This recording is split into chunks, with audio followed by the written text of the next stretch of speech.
Hey guys, I'm so sorry for not posting yesterday, but today we're reading 2 Samuel chapter um 8 to 9, and today's verse of the day is Ezekiel 36 verse 26.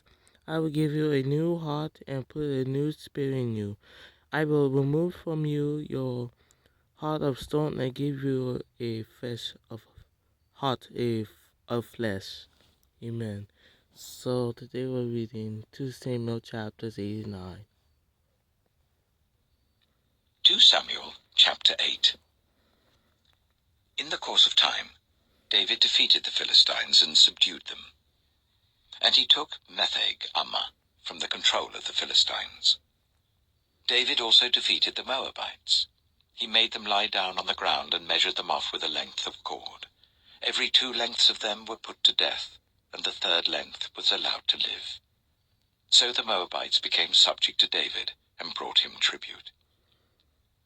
Moreover, David defeated Hadadezer, son of Rehob, king of Zobah, when he went to restore his monument at the river Euphrates. David captured 1,000 of his chariots, 7,000 charioteers, and 20,000 foot soldiers. He hamstrung all but 100 of the chariot horses. When the Arameans of Damascus came to help Hadadezer, king of Zobah, David struck down 22,000 of them. He put garrisons in the Aramean kingdom of Damascus, and the Arameans became subject to him and brought tribute. The Lord gave David victory wherever he went.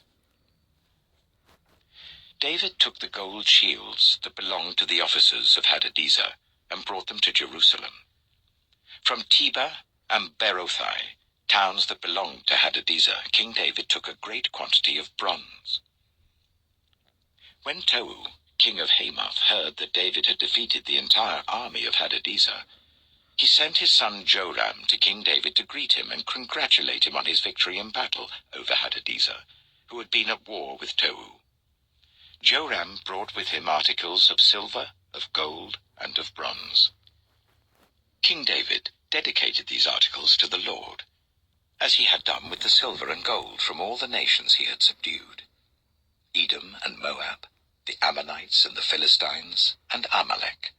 He also dedicated the plunder taken from Hadadezer, son of Rehob, king of Zobah. And David became famous after he returned from striking down 18,000 Edomites in the valley of Salt. He put garrisons throughout Edom, and all the Edomites became subject to David. The Lord gave David victory wherever he went. David reigned over all Israel, doing what was just and right for all his people. Joab, son of Zeruiah, was over the army. Jehoshaphat, son of Ahilud, was recorder. Zadok, son of Ahitub, and Ahimelech, son of Abiathar, were priests. Sariah was secretary. Benaiah, son of Jehoiada, was over the Kerethites and Pelethites, and David's sons were priests. Amen. So that was 2 Samuel chapter 8, and now we are going to read 2 Samuel chapter 9. 2 Samuel chapter 9. David asked, "Is there anyone still left of the house of Saul, to whom I can show kindness for Jonathan's sake?" Now there was a servant of Saul's household named Ziba. They summoned him to appear before David, and the king said to him, "Are you Ziba?" "At your service," he replied. The king asked, "Is there no one still alive from the house of Saul, to whom I can show God's kindness?" Ziba answered the king, "There is still a son of Jonathan. He is lame in both feet." "Where is he?" the king asked. Ziba answered, "He is at the house of Machir, son of Amiel, in Lo-debar."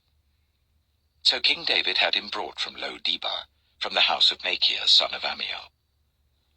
When Mephibosheth, son of Jonathan, the son of Saul, came to David, he bowed down to pay him honor. David said, "Mephibosheth." "At your service," he replied. "Don't be afraid," David said to him, "for I will surely show you kindness for the sake of your father Jonathan. I will restore to you all the land that belonged to your grandfather Saul, and you will always eat at my table."